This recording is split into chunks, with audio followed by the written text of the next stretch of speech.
Student, हमारा आज का टॉपिक है इकोलॉजिकल बैलेंस, जिसे हम पारिस्थितिकी संतुलन के नाम से भी जानते हैं। इससे पहले हमने इस चैप्टर में पढ़ा है कि जनसंख्या क्या होती है, पॉपुलेशन क्या होता है। कई राइटर्स ने अपनी बात को अलग अलग तरीके से डिफाइन किया है डेफिनेशंस के रूप में कि इन्वायरमेंट क्या होता है।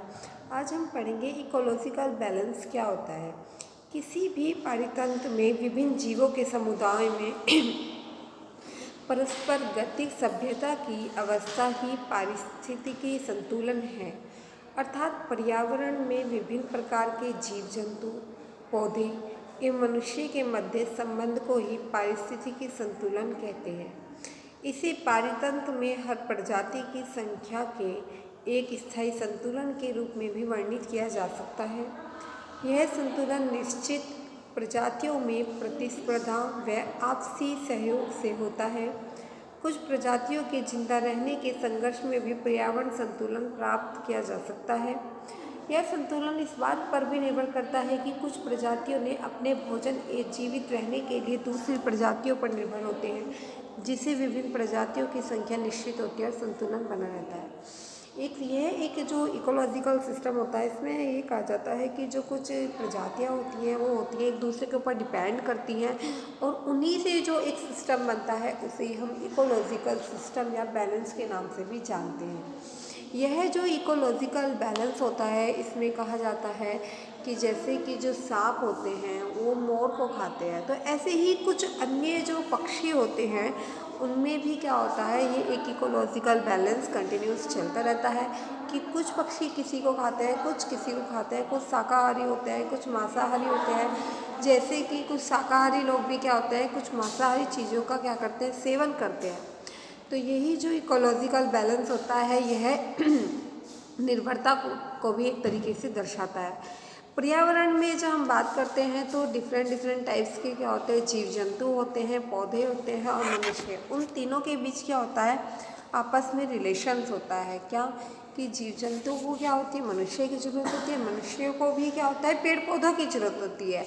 तो ये एक इकोलॉजिकल बैलेंस है। आप घर में भी, फैमिली में भी हम लोग देखते हैं कि हर व्यक्ति को क्या होता है, हर किसी की ज़रूरत होती है। ठीक है, कभी आप देखते हैं कि कभी किसी को कोई डिसीज़ होता है तो उसके जो फैमिली मेम्बर्स होते हैं वही उसको क्या करते हैं, सपोर्ट करते हैं, हेल्प करते हैं।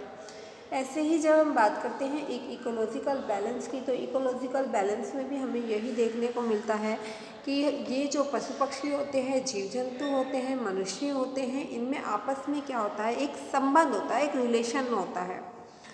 इसे पारितंत्र में हर प्रजाति की संख्या के एक स्थायी संतुलन के रूप में जो हमारा इकोलॉजिकल है उसमें जो भी स्थायी संतुलन के रूप में इसे हम क्या कर सकते हैं, डिफाइन कर सकते हैं।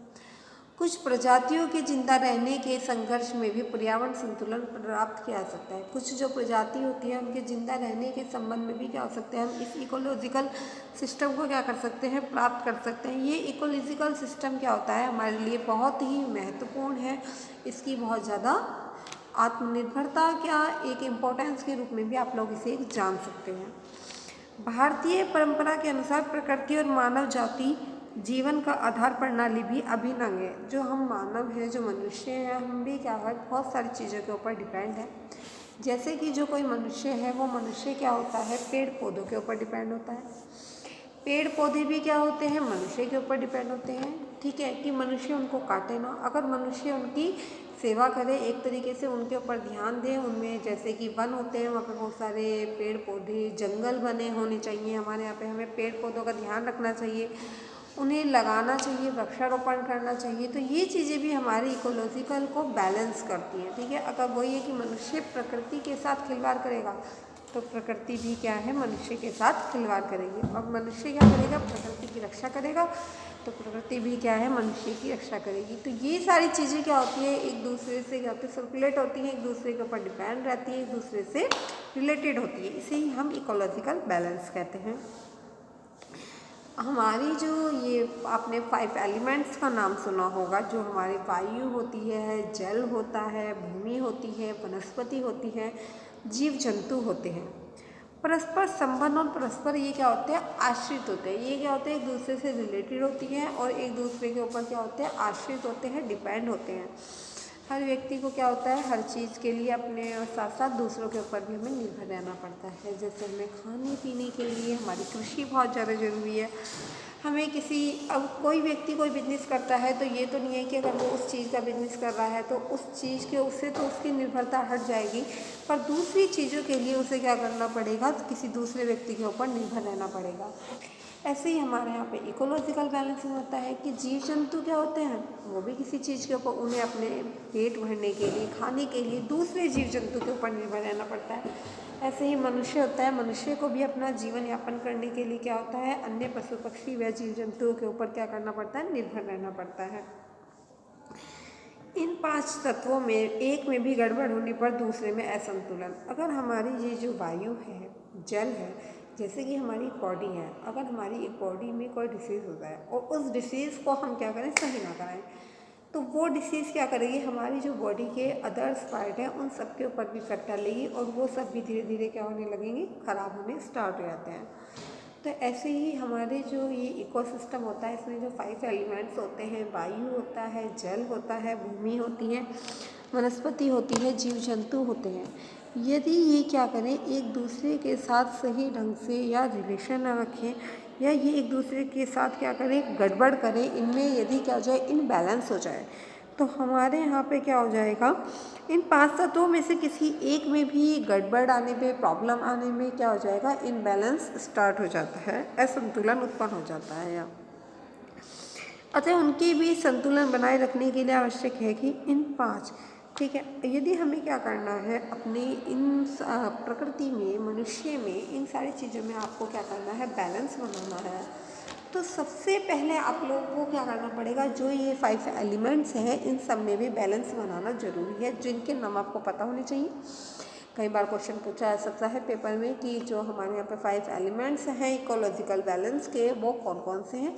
कोई आपको 4 एक से देगा और 5 अलग दे देगा, तो आपको याद होनी चाहिए कि जो हमारे 5 एलिमेंट्स हैं वो है वायु, जल, भूमि, वनस्पति और जीव जंतु, जिनसे क्या होता है, हमारा पूरा का पूरा इकोलॉजिकल बैलेंस बन के हमारे सामने आता है और इसी के द्वारा मनुष्य क्या होता है, जीवित रहता है, या एक पारिस्थितिकी जो तंत्र होता है उसका हिस्सा रहता है। ठीक है, यहाँ पे बताया अतः इनके बीच आवश्यक है कि जरूरी है कि इनके बीच क्या होना चाहिए, बैलेंस बनाना रहना चाहिए। इन 5 तत्वों में आपको पता ही है कौन कौन से हैं, वायु है, जल है, भूमि है, वनस्पति है और जीव जंतु है, के बीच संतुलन बनाए रखने को ही क्या कहा जाता है, पारिस्थितिकी संतुलन कहा जाता है। इकोलॉजिकल बैलेंस को अगर हम सिंपल सा पढ़ें तो ये क्या है, जो हमारे 5 एलिमेंट्स हैं और इनके बीच क्या होता है, संतुलन होता है, तो इसे ही हम क्या कहते हैं, इकोलॉजिकल बैलेंस कहते हैं। कुछ प्रजातियों में जिंदा रहने के संघर्ष में भी पर्यावरण संतुलन प्राप्त किया जा सकता है। ठीक है, कुछ प्रजातियां हैं, आजकल आप लोग पहले डायनासोर सुनते थे, तो वो डायनासोर क्या हो गए, लुप्त हो गए हैं, वो तो क्या हुआ, या तो मर गए हैं ये कहा जाता है।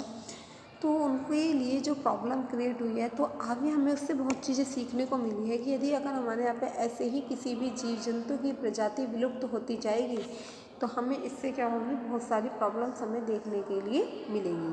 तो हमें इन सिर्फ प्रॉब्लम्स का क्या करना चाहिए, ध्यान रखना चाहिए। हमारा जो इकोलॉजिकल सिस्टम है, इकोलॉजिकल बैलेंस है, उसे हमें क्या करना चाहिए, एक सुरक्षित, या ये कह सकते हैं कि हमें उसे सही ढंग से रखने का प्रयास करना चाहिए। और जो भी हमारी परंपरा है, प्रकृति है, ये सब चीज़ें क्या होती हैं, इस इकोलॉजिकल बैलेंस का एक हिस्सा होती हैं। अगर ये इकोलॉजिकल बैलेंस बिगड़ा तो हमें इसकी क्या होगी, बहुत सारी इन प्रॉब्लम्स को क्या करना पड़ेगा, फेस करना पड़ेगा, बहुत सारी प्रॉब्लम्स हमारे सामने हमें देखने को मिलेंगी। यह संतुलन इस बात पर भी निर्भर करता है कि कुछ प्रजातियां अपने भोजन में जीवित रहने के लिए क्या करती हैं, दूसरी प्रजातियों के ऊपर डिपेंड रहती हैं। अगर वो प्रजाति, जैसे कि एक मनुष्य है, यदि मनुष्य क्या होता है, वैसे तो ज़्यादातर आपको सुनते हैं कि शाकाहारी होते हैं, पर कुछ क्या होता है, नॉनवेज भी होते हैं। अगर उनको वो नॉनवेज ना मिले, वो प्रजाति नहीं मिलेगी, तो वो क्या होंगे, मर जाएंगे। तो इन सब चीज़ों का हमें क्या करना चाहिए, काफ़ी ढंग से ध्यान रखना चाहिए, क्योंकि ये सारी चीज़ें हमारे लिए बहुत ज़्यादा ज़रूरी हैं और ये हमारे जो इकोलॉजिकल बैलेंस होता है उसको क्या करती हैं, सही ढंग से रखती हैं। उसका जो एक स्ट्रक्चर है वो इसके द्वारा ही सही बन पाता है। इन प्रजातियों में अपने भोजन के साथ साथ विभिन्न प्रजातियों की संख्या निश्चित होती है और संतुलन बना रहता है। ये प्रजातियों में जो भी संख्या होती है ये एक निश्चित है, ये एक सर्टेन है, जिसके कारण क्या होता है, जो हमारा इकोलॉजिकल बैलेंस है वो बना रहता है। इसको हम इकोलॉजिकल सिस्टम कह दें या बैलेंस कह दें, एक ही बात है। आज आपने इकोलॉजिकल बैलेंस के बारे में पढ़ा, कल न्यू टॉपिक के साथ डिस्कस करेंगे। आज के लिए थैंक यू।